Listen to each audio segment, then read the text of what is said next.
caught in the crossfire. It's caught in the... What up, Aphrodisiacs? It's your boy. It's Monday. Fun day. Are we supposed to have fun on a Monday? Well, I do. Now you know what I got to do. Now pull up. Boom, man. I used to be so beautiful, now look at me. My actions are unbeautiful, it's clear to see. Come on and step out of the cage, turn a chapter, turn the page. All right, fam, looks like we've been on this whole DC kick for like the last couple weeks. We've been talking about all the DC animes and everything that's been out there, trying to like discuss the different factions and what makes things super great and what makes some things super awful.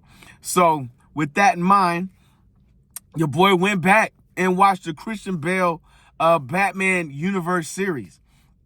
One thing I have to say is I forgot about how good this was. Now, when they announced Christian Bale as being Batman, your boy had super reservations. Like, I was not knowing. One, I really hadn't followed anything Christian Bale, so I had no idea, which was actually a plus, because ever since Michael Keaton, every Batman that came after that was absolute garbage. So I was a little when they first announced it, but then to go back and rewatch and to remember sitting in there, all the details, all the things they did to bring in Ra's al Ghul, to go through Batman, the killing of his parents, the Joe Chill, the person that ended up killing his parents, the mafia, the mob, him disappearing for 7 years, him being declared dead, him out in the world learning to how thieves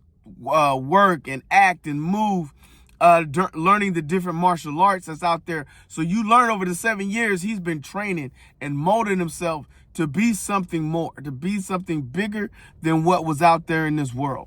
So with that going on and with that happening, it really gave clarity and prestige to the character.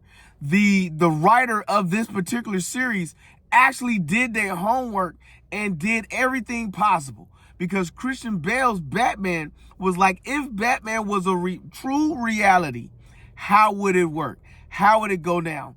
Him meeting Fox, him getting all the gadgets and the toys, how he came across these things, how the Batcave was actually come about and how he got those things, how the house ended up being one of the biggest and baddest houses that had all the little trapdoors and side pieces. Alfred was actually an absolute delight. Even though I like the Alfred in Gotham, the TV show, better, this particular one was actually really good. The whole point of him getting the bat suit, establishing himself as Batman. Look, I know everybody at one point has looked at somebody and gone, swear to me. You know what I'm saying? Now, that was the one thing that was always the running joke. The voice change that he did when he became Batman and when he was Bruce Wayne. He was one of the few characters or few actors that can actually pull off the Bruce Wayne Batman persona. That was like, Michael Keaton was the only other one that gave you both sides of the coin.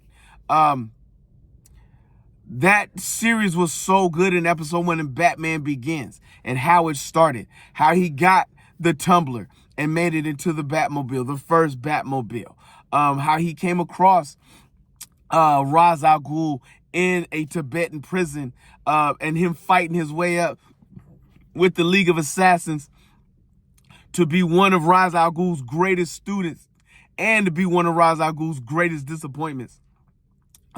Scarecrow actually had like some dopeness to him. The actor they got to go do that. You had so many factions and functions. Commissioner Gordon being a good cop in a bad city. Gotham just being full on tyranny. They've done so many good things with this particular series. You cannot like really not watch it and not enjoy it. These are the things that made Batman Begins, one of the better series that they had going on. I'm trying to tell you folks, this thing was off the chain. You cannot do it any other better way. If you've never watched it, you should go back, check it out, and go see what it's all about and how it gets down for the get down. You know what I mean? 2,000 years later. So this weekend, I went to go see the movie ISS. Very interesting, suspense thriller. Definitely can wait till it come out on video. I would not put that on my to-do list in theaters. So it is the U.S. and Russia in space, in a satellite. Things go wrong in the world. Nuclear bombs are dropped. They have to fight each other. It's an interesting ending. If you've seen Interstellar or, gosh, I want to say, is it Deep Space? No, I can't think of the name of this, the Sandra Bullock movie. Also the Ryan Reynolds movie when they're in space with the little monster thing. The ending is left to interpretation. I don't think there's a second movie that's going to come from it. I think it is left to you feeling like how you feel about the thing. But it's definitely only getting like 2 Afro picks. Yes, 2 Afro picks. Like, the beginning is slow. The character development is horrible. The suspense gets there. You got a couple of moments till you're like, ah, damn. You know what I'm saying? But that's about it.